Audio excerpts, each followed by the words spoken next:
People, I really don't want to do this. I mean, this book is terrible. Haven't you gotten that image already? And besides, you know how I've gone on for more than an hour? Yeah, it turns out I'm only a third of the way done with this book. I just want you to understand that. I really don't want to do this, but I'm going to do it. You fucking people.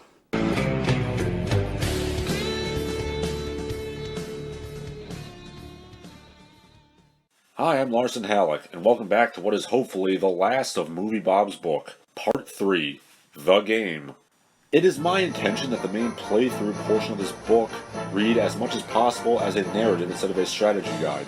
As such, while there will certainly be digressions into certain elements of particular note, such as important characters making a first appearance, the first use of certain mechanics or designs, it's not feasible to take time and space to explain the appearance of every block, enemy, and sound effect as they each appear. Otherwise, this would be a nightmare of asides and footnotes, no fun to write or read. However, since keeping everybody on the same page and having a solid on-hand reference is unquestionably a good idea, that'll be the purpose of this section, to name, identify, and describe the various pieces that make up Super Mario Bros. 3. The story. From the original manual, the Mushroom Kingdom has been a peaceful place thanks to the bravery of Mario and Luigi. Bowser has sent his 7 children to make mischief as they please in the normally peaceful Mushroom World. They stole the magic wands from each country in the Mushroom World and used them to turn their kings into animals. Mario and Luigi must recover the royal wands from Bowser's 7 children to return the kings to their true forms. Goodbye and good luck, said the Princess and Toad as Mario and Luigi set off on their journey deep into the Mushroom World. War and peace it isn't, but just the basic storylines were par for the course in this era of gaming. Even still, it does provide a bigger picture of the Mario universe than had previously been established. This is the first mention that the Mushroom Kingdom is only one part of a larger world. It also establishes that the starting point has not quite settled into the Peach always gets kidnapped groove it would in subsequent games. She does end up abducted at the beginning of World 8. The main story of the game has her in the role of Commander-in-Chief, dispatching the Mario Brothers to the 7 Kingdoms to deal with Bowser's tactical assault. In fact, given that both sides of the conflict are delegating the war fight to subordinates this time around, Super Mario Bros. 3 marks the first clear delineation of the Troopa Mushroom conflict as a long-term military conflict rather than mere isolated skirmishes by Bowser. Left unmentioned in the written story, but implicitly, is that Bowser has amassed a mechanized military force for this particular engagement, outfitting his children with airships and protecting his own kingdom with tanks, jets, and battleships. The characters. These are the players whose presence is vital to what exists of the narrative. Mario, assuming you haven't skipped ahead to this part, he should be familiar to you by now. The main character of the series, Mario is a plumber, possibly native to Brooklyn, New York, who has traveled to and become a hero in the Mushroom Kingdom. Depicted as a husky, Italian-American man with a large mustache, wearing a red cap and blue overalls over a red shirt. Luigi, Mario's brother. Luigi is depicted outside the games as being taller than Mario with a slender build, but appears in the game proper as looking identical, save for having a green shirt. Princess Peach, aka Princess Toadstool. The main, though not the only female figure of the Mario franchise, she is ostensibly the ruler of the Mushroom Kingdom. Depicted outside the game as having long red hair, she here appears as a brunette, owing to the reuse of a sprite from the second game. Toad, Princess Peach's perennial assistant and sidekick. Toad is taken to be typical in appearance to the other mushroom people populating the kingdom. Such figures appear multiple times throughout the game, though it is not made 100% clear if each appearance is meant to be Toad or multiple mushroom persons. Bowser, the principal antagonist of the franchise.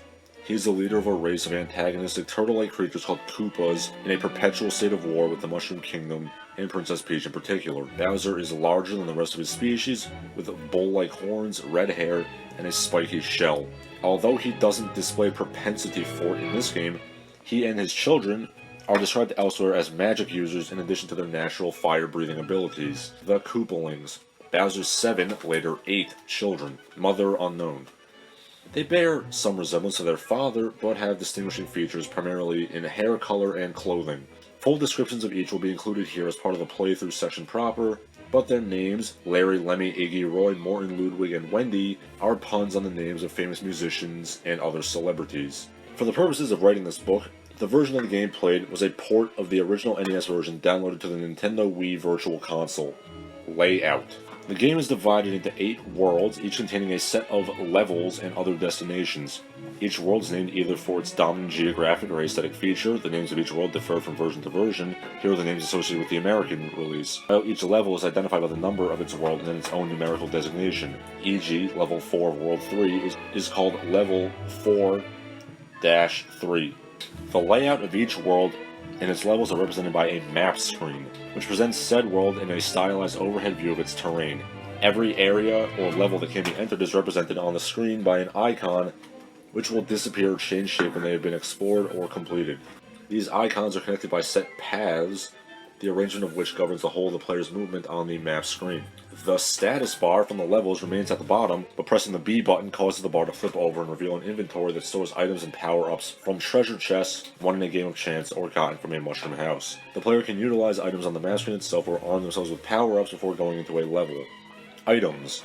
Items in Mario games refer to any collectible object or icon that can change the player's status, give them abilities, or allow them to perform tasks that are not otherwise possible.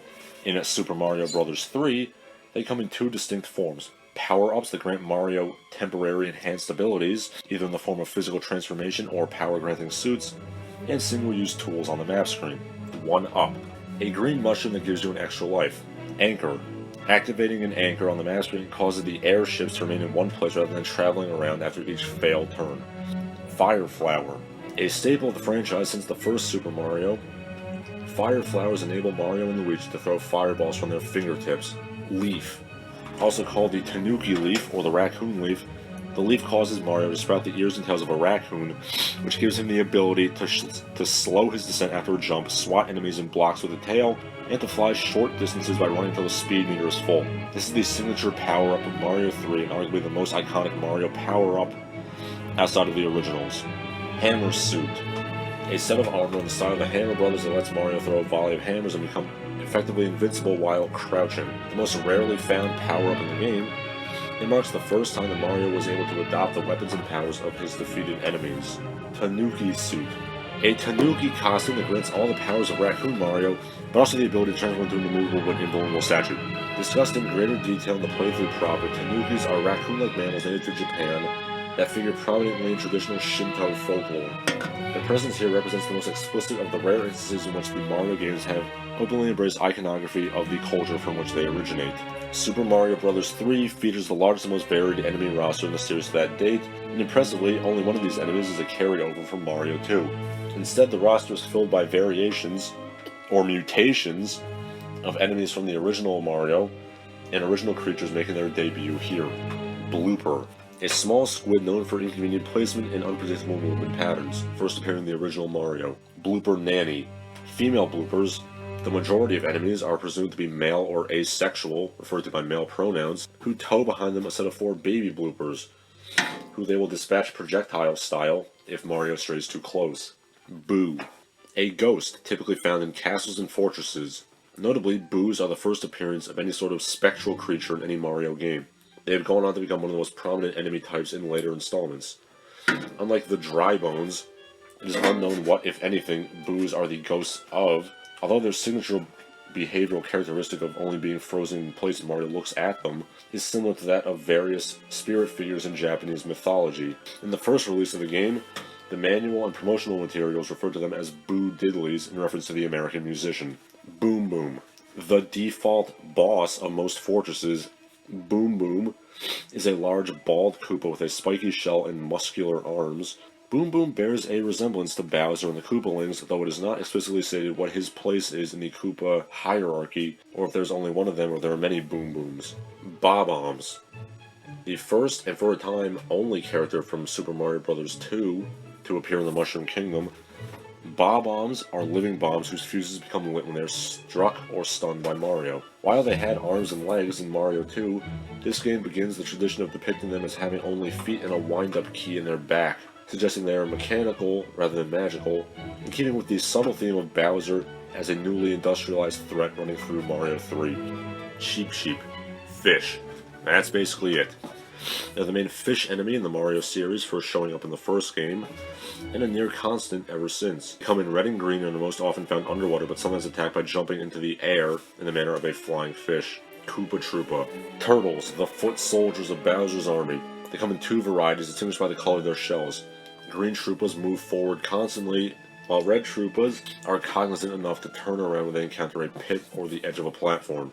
Both colors also come in giant varieties, in Giant Land, World 4, and they behave much the same way. Koopa, the name, is a riff on Kappa, mythological creatures of turtle-like appearance in Japanese folklore. Part 4, Super Mario Bros. 3, beginning to end. And so, here we are, the main event of this book. My complete, comprehensive, brick-by-brick playthrough of Mario 3, conducted and chronicled over a period of 3 months. Given that video games are an interactive medium, both the dates and, where worthy of mention, brief details of my circumstances and or mindset while playing have been included, and they should rightly be considered part of the chronicling, evaluating process of this particular critique. Monday, April 23rd, 2012. I have no great artistic rationale for why I chose to begin writing up my playthrough tonight.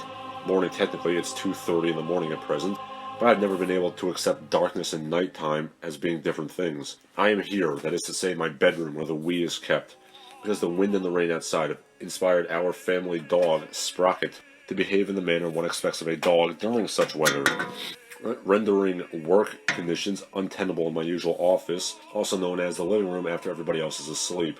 And so my thinking goes, if I'm to move my workspace to my room anyway, it is as good a time as any to stop procrastinating on my Mario 3 project. Thus, here I am. Here we are. A bedtime cocktail of Jack Daniels, Captain Morgan, and Schweppes ginger ale at my side. Room lit only by the glow from the television. So we begin. The beginning. World 1. Grassland. Super Mario Bros. 3 is the first Mario game to feature a world map with all levels and paths laid out in overview. The map's theme music is a jaunty little toe tapper, the easygoing jam style that was the sonic soul of the NES titles. 6 levels are visible, at the time a surprising break from the 3 levels and a boss level structure of games in the series, plus 2 mushroom houses, a spade panel, a hammer brother on patrol, and 2 castles. One small and located at midpoint, the other large and highlighted by a comic strip word balloon calling for help. From the game's instruction booklet, we have already been informed of this scenario. Bowser's 7 evil children, the Koopalings, have stolen magic wands from 7 kings of 7 kingdoms, and we are to retrieve them. Clearly, the large castle belongs to the king and is our destination. The first level of a Mario game is traditionally designed to teach you by trial and error how the game is to be played, and to highlight what new stuff has come to pass since last you visited the Mushroom Kingdom. As is customary, you begin as Mario in his miniature form and are met by a Goomba, which is the weakest of Bowser's endless cannon fodder. Essentially a scowling mushroom with oversized shoes, easily dispatched by jumping upon it. You then encounter 4 question blocks. The 4th contains the mushroom to become Super or Big Mario, and get your first glimpse at new variations on a classic enemy. A piranha plant that spits fireballs. Madness! Actually, it's called a Venus Fire Trap, our introduction to SMB3's recurring penchant for puns. You also encounter your first chance to try a new form of enemy or object interaction, picking up the shell of the first Koopa Troopa you encounter and using it to whack a question block situated on the ground. The first instance of such block placement in the series' history. Provided that you are still Big Mario, the block will yield a Super Leaf and you become, for the first time, the iconic Raccoon Mario. The Tale of the Tail. The English translations of the game call this one Raccoon Mario, but in the original Japanese they are specified as those of a Tanuki, a raccoon-like spirit common in Japan and significant to Shinto folklore. We'll discuss them in more detail when we come to a different power-up that the English translation does preserve as the Tanuki suit.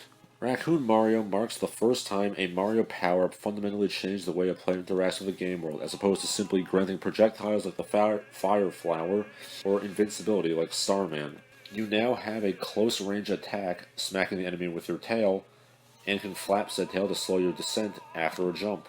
And of course, you can fly, an action which the game's ingeniously subtle level design encourages you to try, providing you survive your encounters with winged Goombas, another new mutation of the enemy menagerie, by positioning a line of hovering coins leading up into the sky diagonally, at the end of what amounts to a runway.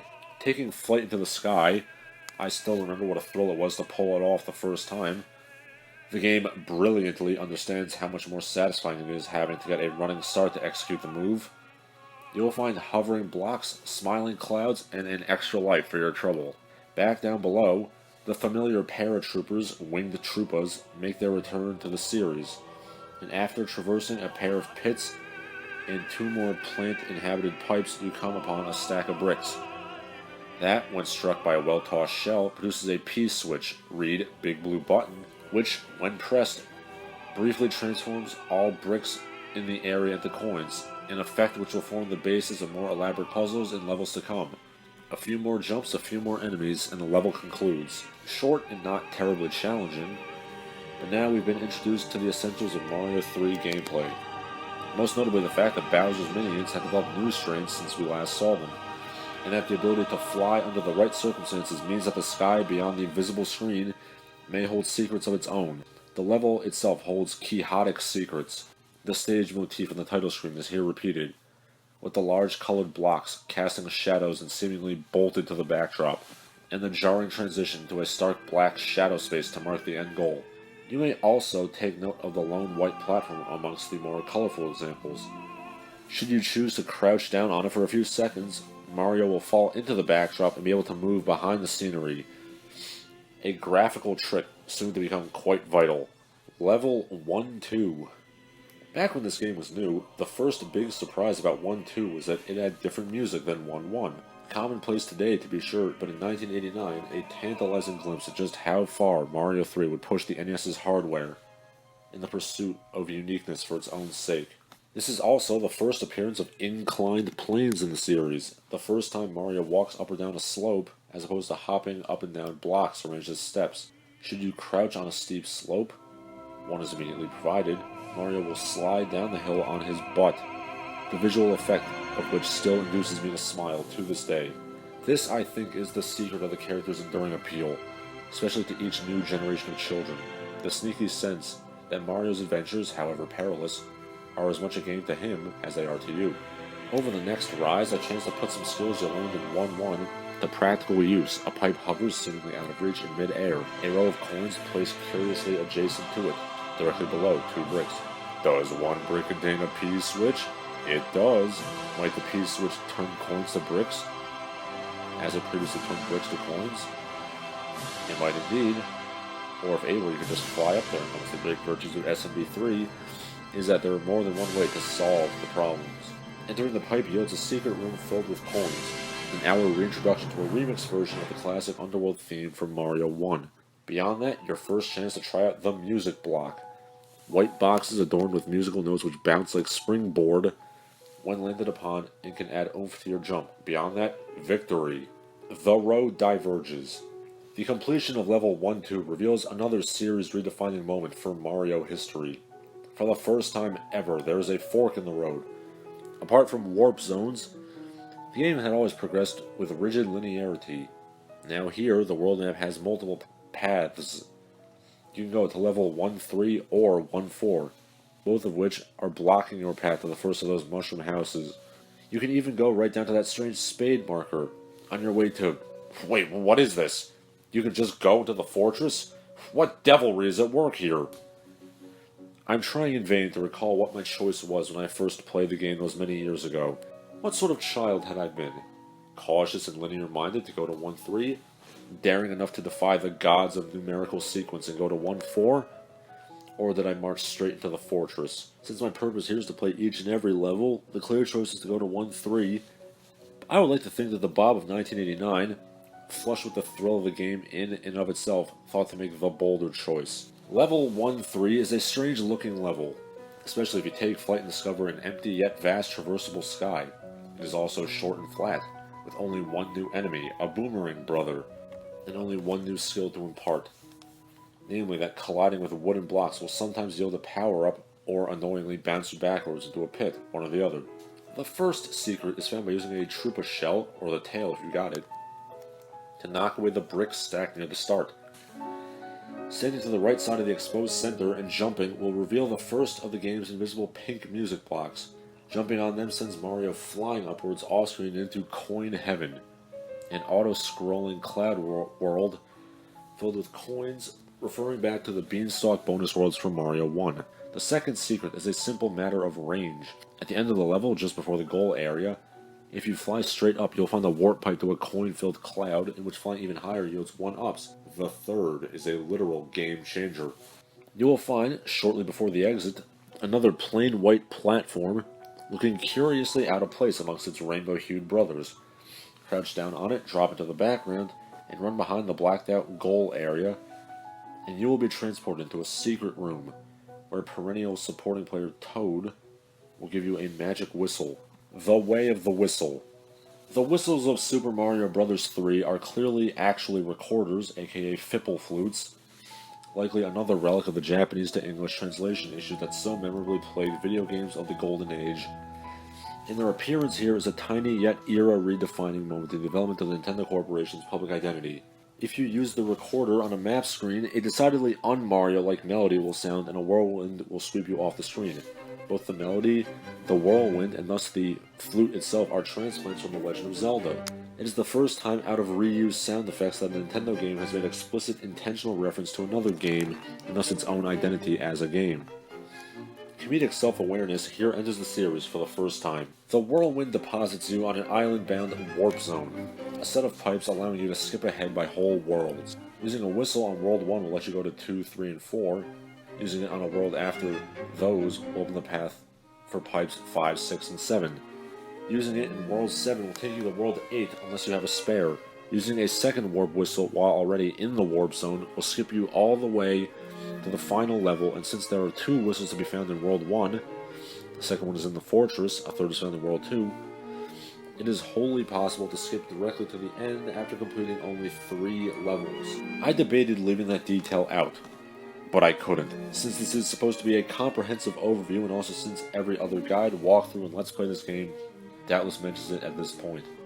I distinctly remember figuring this out purely by chance one afternoon as a child, still not having beaten the game and suddenly given to wonder what might happen if I used what I then only thought to call the flute on the warp zone itself.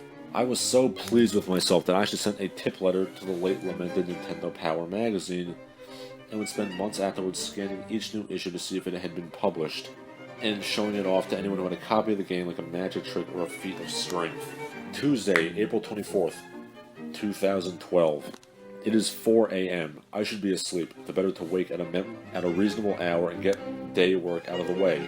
I did a 3,000 calorie routine at the gym today, thanks to the welcome distraction of a DVD full of old Transformers cartoons, and it felt good enough. I'd like to repeat the process today, if more vital commitments can be dispensed with in a timely fashion.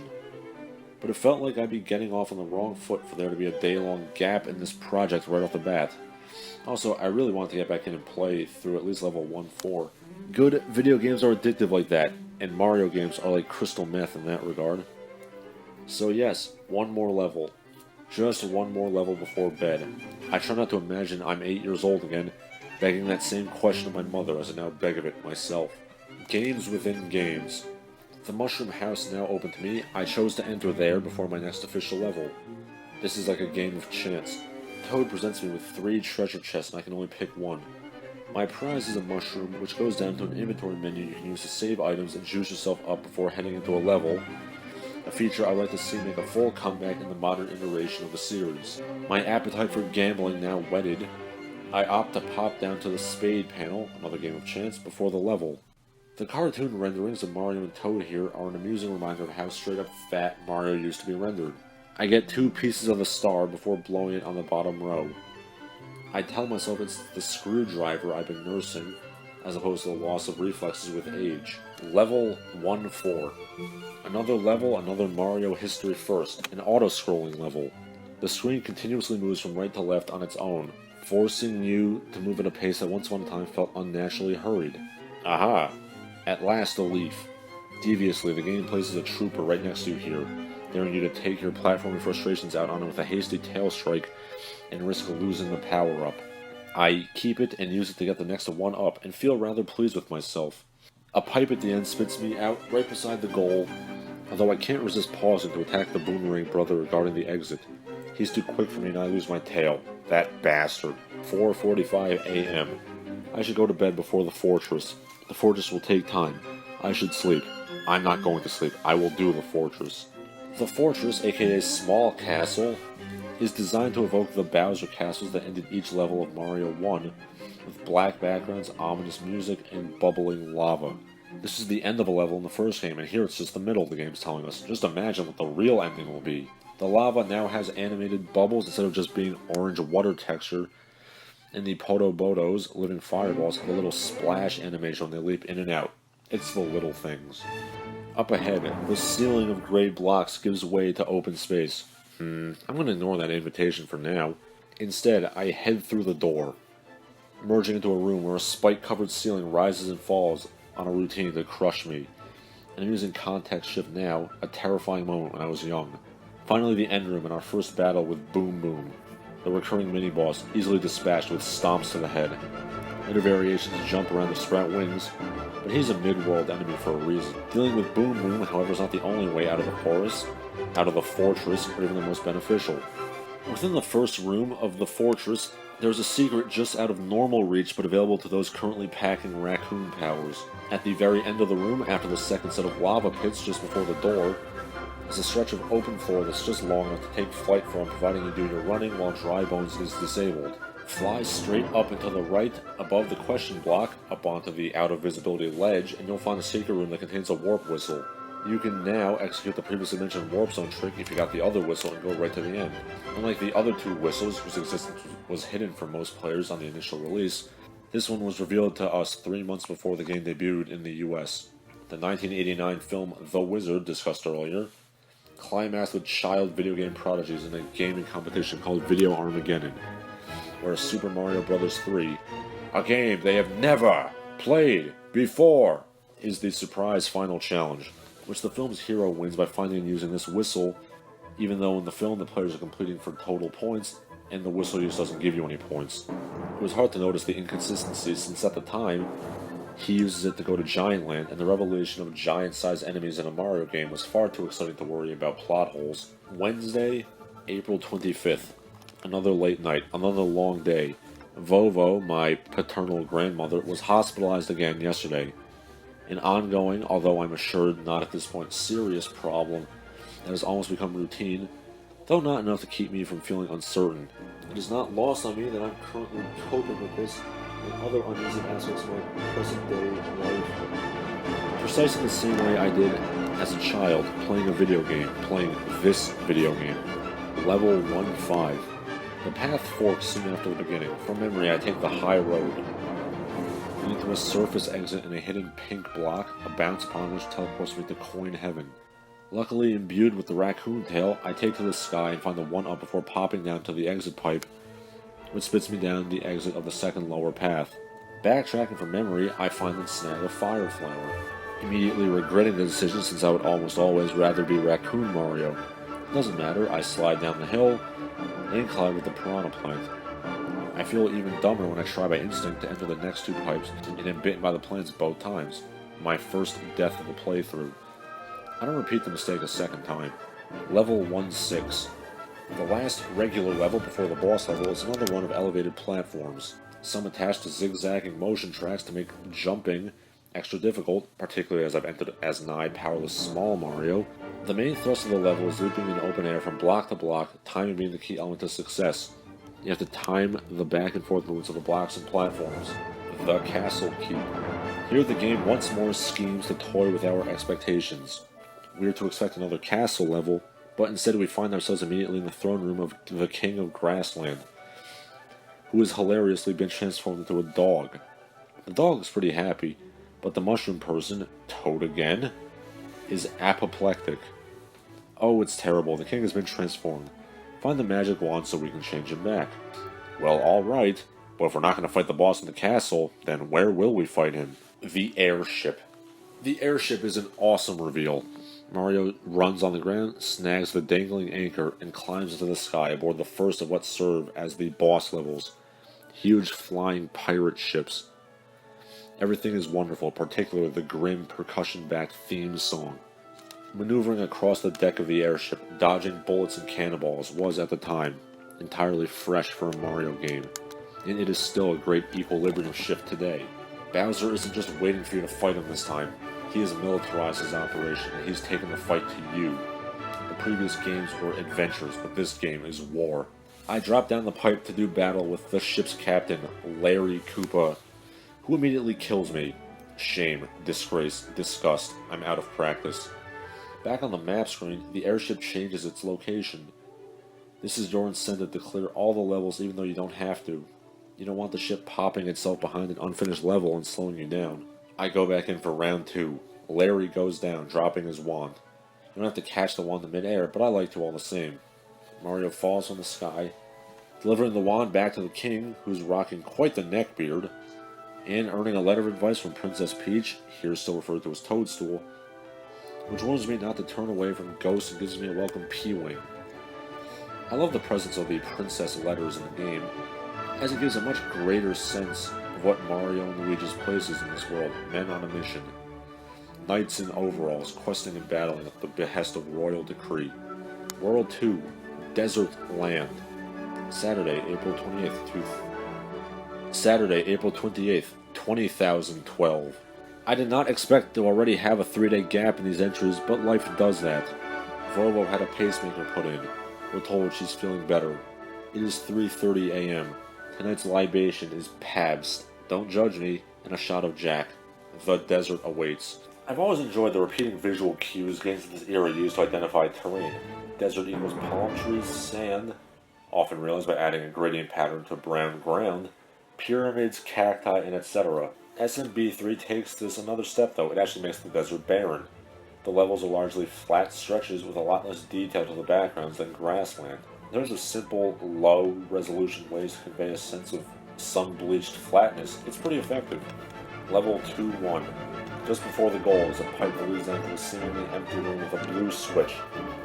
Pushing it, then heading back up reveals bricks change to coins, but I remember a trick to this place that, lacking a raccoon tail, I'd failed to activate. So I feed myself to the plants and give it another go, this time activating the princess's P-Wing before I do. Ha! I didn't have to pull up the map. This is a big sky level, and the point of that blue switch is to coinify some bricks that are blocking off a skybound warp pipe. The result is a secret room. Its contents, silver coin. My card at the goal is a star. Tonight is looking up. My performance at 2-1 has caused the end spade panel to appear, so I head on over to play the minigame. It's a memory game with Mario pictures. I decide to cheat just this once, and I look the pattern up online. I've never actually seen the whole thing cleared, and I figure why the hell not? Yet somehow I managed to screw it up. Clearly Nintendo karma. Level 2-2. The main feature of Level 2-2 turns out to be a lengthy stretch of water teeming with cheap-cheeps, fish, and patrolled above by paratroopers. I like how the water is a funky sea green color, almost as though to suggest that it's stagnant and cloudy, which it would likely be in the desert. Come to think of it, the whole layout does make an unnerving amount of naturalistic sense. There would need to be a body of water nearby for there to be quicksand, as there is in this level, and of course paratroopers would hover above the water, hoping to snack on the fish as they got close to the surface. Naturalism aside, the point is to cross over the water on the wooden platform that moves once you set foot on it. The second of 2 blocks contains a blue switch, which turns all the bricks into coins.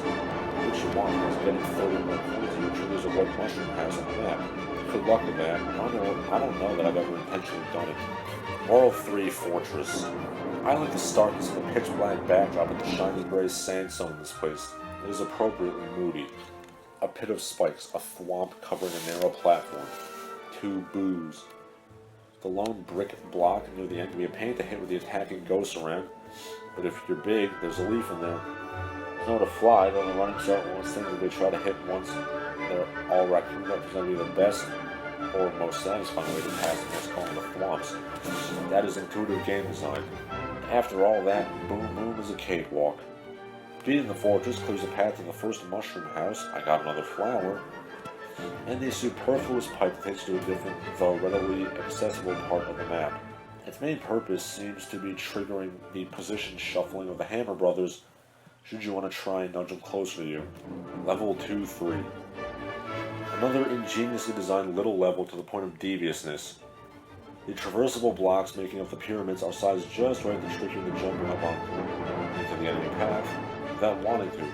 Aside from survival, your goal here is to use the Starman in the second question block atop the second pyramid to clear out the fire snakes, then go raccoon via the multiple other power-up blocks and fly up to the first set of floating bricks as they conceal a blue switch that will transform the brick pyramids into a treasure trove of coins.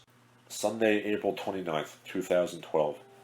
Things have calmed down at home into a more productive than usual Saturday. Prep work for the episode due on Monday, done. Editing, done. Gym workout, 1,700 calorie cardio routine, solid. Even had time to take in a movie, safe. The umpteenth Jason Statham saves innocent person with punching installment. It's okay. And just for kicks, slipped into another theater to watch a fresh audience react to the ending of Cabin in the Woods. Level 2, Quicksand. This is a strange level because it is represented by an animated quicksand panel on the map instead of being numbered like the other ones. At first, the most distinguishing feature is the cartoon-faced angry sun hovering in the upper left-hand corner of the screen. I remember the true what the hell feature of this place all too well. The sun will eventually drive down out of the sky and attack you, turning the home stretch of the level into a gauntlet, and the sun itself into one of the most memorably bizarre enemies of the Mario canon. Level 2-5.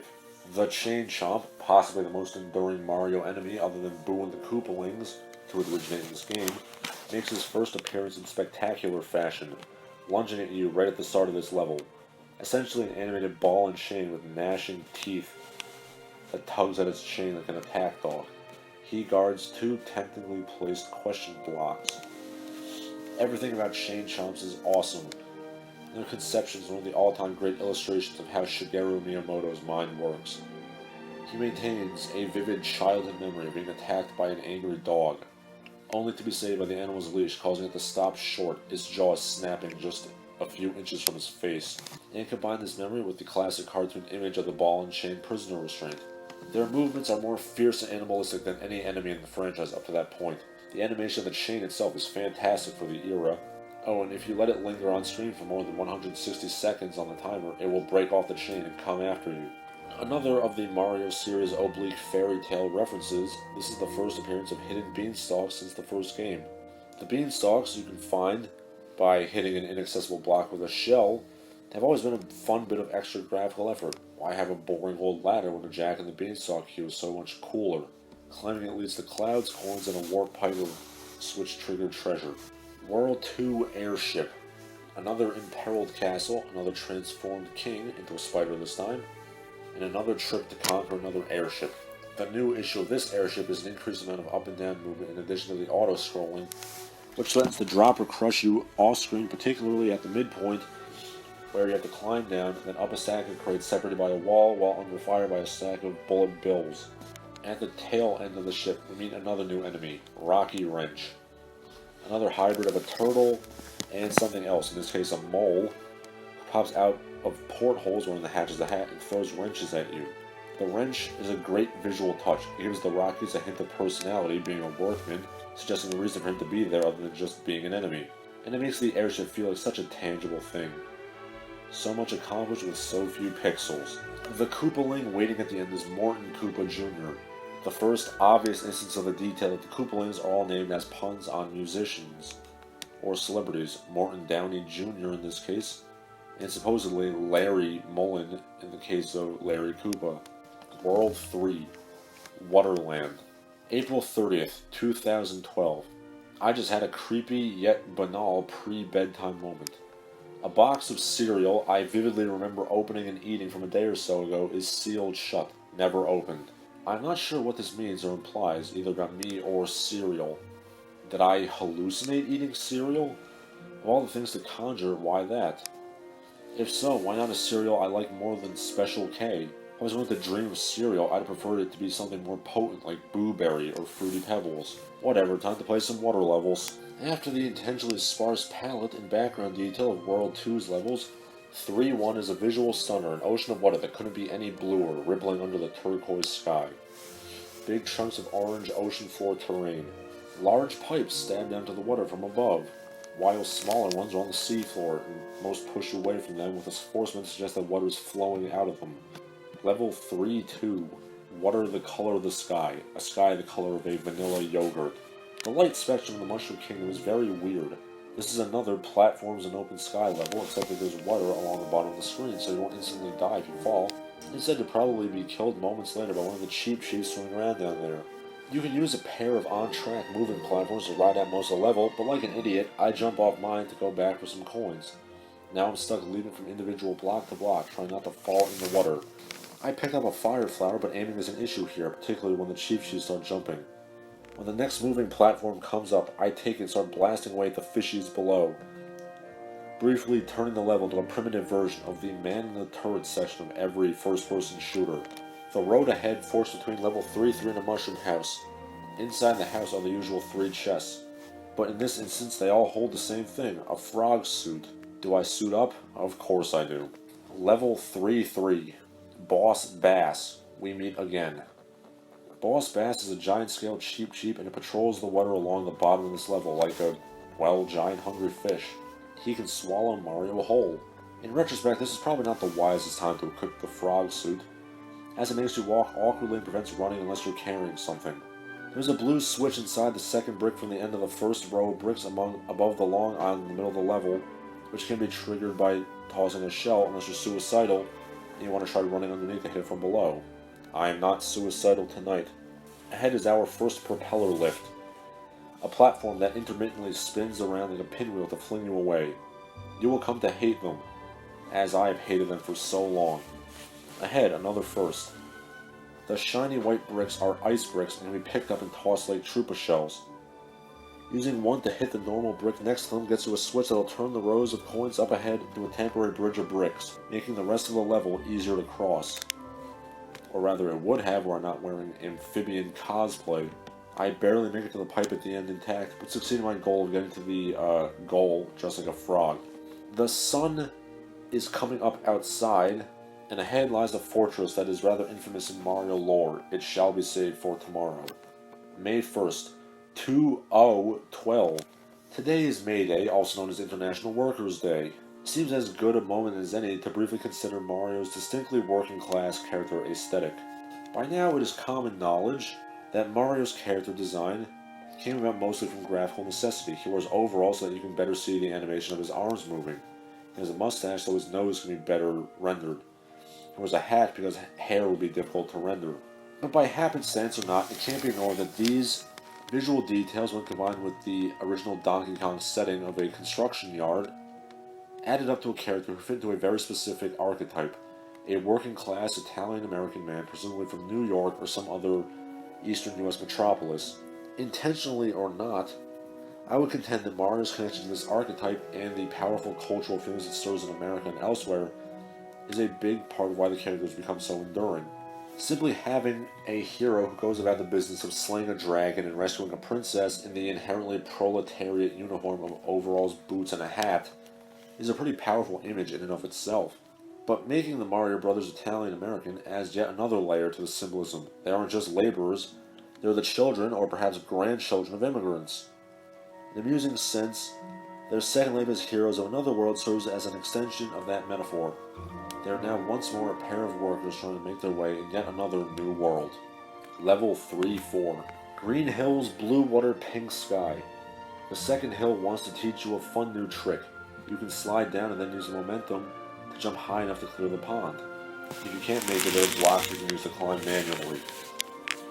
3 trooplets on the next downward slope. I go for the slide kill unnecessarily and pay for it when I take a hit. A question block gives up a fire flower, which feels odd. A queasy familiar feeling creeps up in me, and the openness of the field ahead doesn't help. It's as I feared. A few steps later, Lakita appears in the sky above. Damn it to hell. Lakita is yet another Mario mainstay, the bane of many players. A bespectacled Koopa who rides a cloud across the sky. He drops red eggs which hatch into spinies, which are like Troopas except they have spikes on their back and can only be hurt by projectiles. Although this particular level merely tosses green eggs that roll about like deadly bowling balls. Still, he has turned this little level into a gauntlet. May 3rd, 2011. Had a productive day earlier yesterday evening.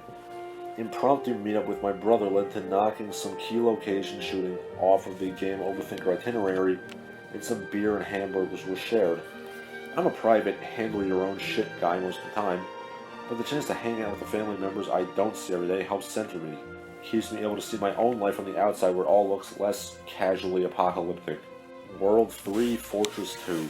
Ocean Land is the first map to feature 2 fortresses, the second one being mostly submerged. Depressingly, I'm out of frog suits. The Boom Boom of this fortress is another flyer whose room comes with 2 mid-air blocks just to mess with you. I killed him too fast to find out if it would have made a difference. May 6, 2012, 5 in the morning. Looks like I actually called it several nights. The release of The Avengers and the subsequent need to see it multiple times with many friends and on my own, and at pre-release critic screenings, both for work and for fun, have claimed a few evenings by now. Having a movie I've been anticipating for about as long as I've been able to form conscious thought just happened is amazing enough that it's actually a very good film, and something that seems to be really popular with everybody is a special kind of awesome. One more Avengers observation, since I'm getting the sense this will end up being one of those where were you, what were you doing pop culture moments. At this point, I've seen the movie 5 times, and I still have to take everyone else's word for it that Hulk says puny god after smashing Loki. All 5 times, the entire theater was laughing, clapping, and cheering so hard that I couldn't hear the line. Level 3-8. Another boss bass level, only this time the terrain sinks considerably lower into the water and there are narrower platforms and more places to get exposed. I make 2 more tries at the level, going in already powered up as Fire Mario both times. And both times I get swallowed by the fish at the start. I want to blame the slippery climbing physics of the vines, but in my heart it feels more like rustiness and distraction. The younger me would be disappointed in himself. 4th try. Going in just as Super Mario. Dodge the fish, up the vine, get the fire flower, stop in my tracks, and I blast the boss bass with fireballs. Smile, you son of a bitch. Just to show the bastard I can. Take that, stupid fish. We'll be back in a few moments, but for those moments you feel as close to badass as one might when acting out the digital adventures of a cartoon plumber fighting magic turtles. Right near the end is a spot where you can take either the high or the low road, marked by a wooden platform that is animated to float on the water. Taking the below road leads to a blue switch, the purpose of which is to turn the level's bricks into coins, as this is another get 44 coins to trigger the White Mushroom House level. May 8th, 2012. Honestly, at the start of the project, it wasn't Waterland that I thought would end up taking a big stretch of time. I almost don't want to think about how Mayday marks will be logged onto the more complicated, difficult areas to come. Sunday, May 13th. An entire week without coming back to the game. So here's what happened. ... Honestly, this week was going to be sparse because bigger things had to take precedence. My sister graduated from college, and along with taking up a whole day, it required travel and preparations that pushed all my projects into higher priority than usual. World 3. Airship. Taking the frog suit with me pays off, as it is hilarious to see Frog Mario speed hopping to catch the anchor of the airship as it sails against the pink sky. Possibly a reference to its captain, Wendy O. Koopa, being the game's sole female boss. Wendy O. Koopa's design, the name is yet another rock music allusion, this time to 80s rock icon Wendy Williams, is another instance where 8-bit graphical limits don't quite hit the mark. Depicted in the official game art as a sassy, bad girl caricature, loud makeup, comically big lashes, high heels, the in-game sprite of Wendy's looks more like an angry old lady with a bouffant hairdo. I beat her all the same. It is appropriate that Super Mario Bros. 3 devotes an entire level, the largest yet, to water, since the presence of separate water levels is one of the groundbreaking features of the original Mario. The water and the presence of other terrain-altering hazards like Boss Bass inject fresh twists into the platforming, and the frog suit is very fun to use. Beyond that, the just add water formula of World 3's level design is a further indicator of just how much variety the game is planning to squeeze out of the formula. Soon we'll lay Giant Land, where every rule of physics and spatial relations you've come to rely on will be turned on its head. Oh dear God, I'm only on World 4? Alright, you know what, screw this, I'm not going to do the whole thing. I'm just going to go through it and read anything stupid Bob does. Okay? Level 4-1. I first glimpsed Giant Land briefly while watching The Wizard, but at the time everything else was so much sensory overload that the curiously larger enemies did not really register. The first time I entered level 4-1 though, mind blown. Level 4-4. World 4 is a different kind of world, and 4-4 is a different kind of swimming level. A big open ocean, but with movement impeded by huge wooden blocks and coral. Instead of being filled with aquatic life, your main enemies are spiny eggs being rained down from above by Lakita. It is the first time in a Mario game where surface enemies follow you into the water. The Mario version of the scene in Saving Private Ryan, they made a big point of reminding audiences that ducking underwater does not protect you from gunfire. Level 4-5. The beanstalk leads to a pipe, which in turn leads to a secret room with bricks, a switch, and a giant question block. I already remember what's in here, and I'm still excited.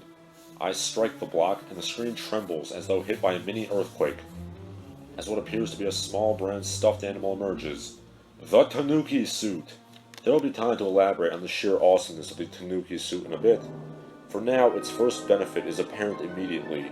Rather than just having the tail and ears, Mario is now wearing a full-body costume of what most Westerners would assume would be a raccoon.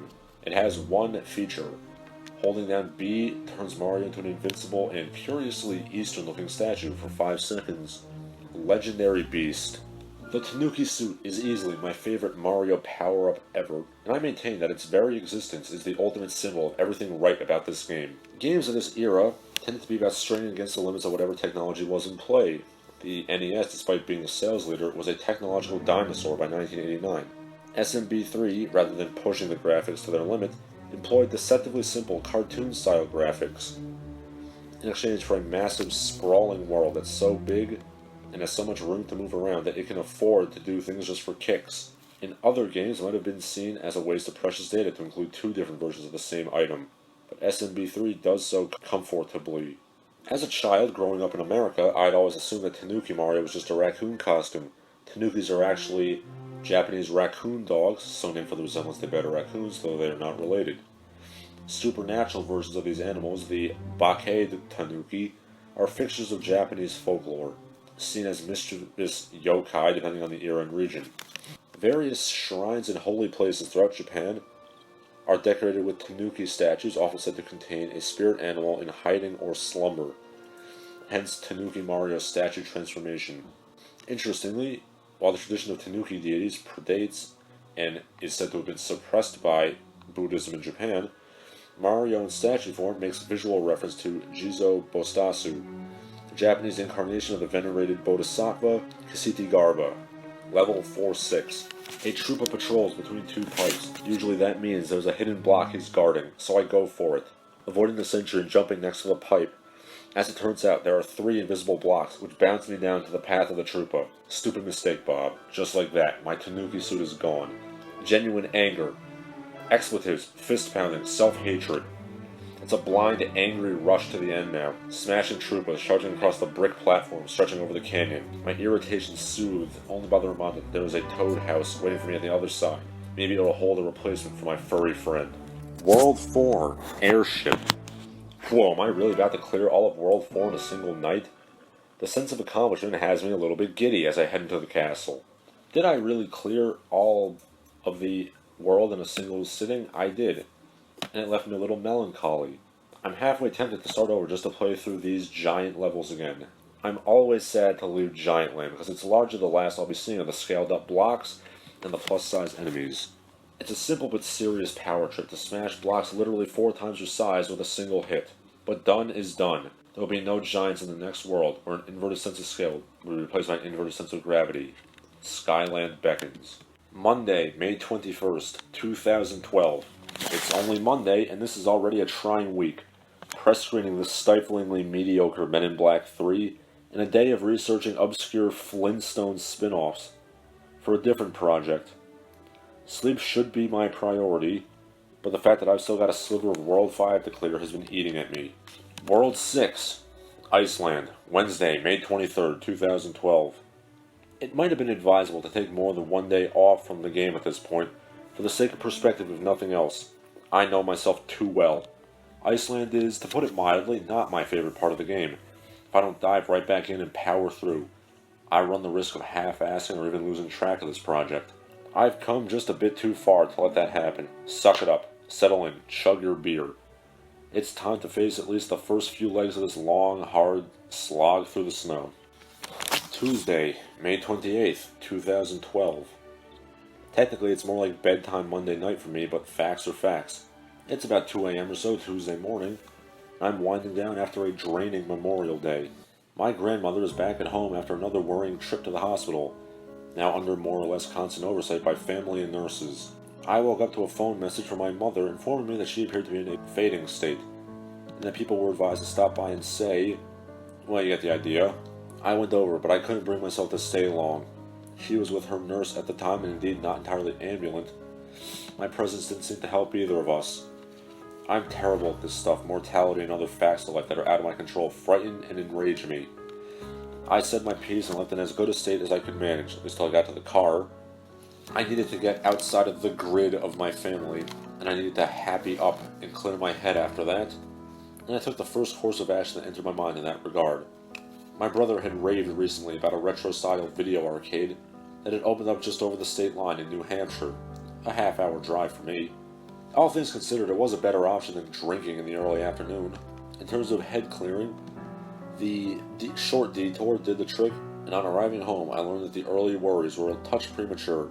Her condition had improved later in the day. A small relief, but relief nonetheless. Still, since playing classic games as a psychological balm has become the theme of the day, might as well polish off some more of World 6 before I call it a day. World 8. Tanks. Once upon a time, this level was mind-blowing. Bowser was not traditionally thought of as one of gaming's more serious threats, and yet here I am, facing down a tank battalion. Bowser has gone modern military, the last thing you would ever expect to see in a Mario game. The repurposed wooden pipe sprites make me think of Sauron's army in Lord of the Rings. The gardens of Isengard torn down and rebuilt into munitions. World 8. Battleships. It only makes sense that Bowser would have a navy to go along with his army, but it is still impressive to see. In any case, it's another gauntlet level. Sunday, June 17th, 2012. Things are, as you can probably imagine, more than a little downbeat here. Yesterday, sometime after midnight, Evangeline Shipman, my grandmother, passed away after her long illness.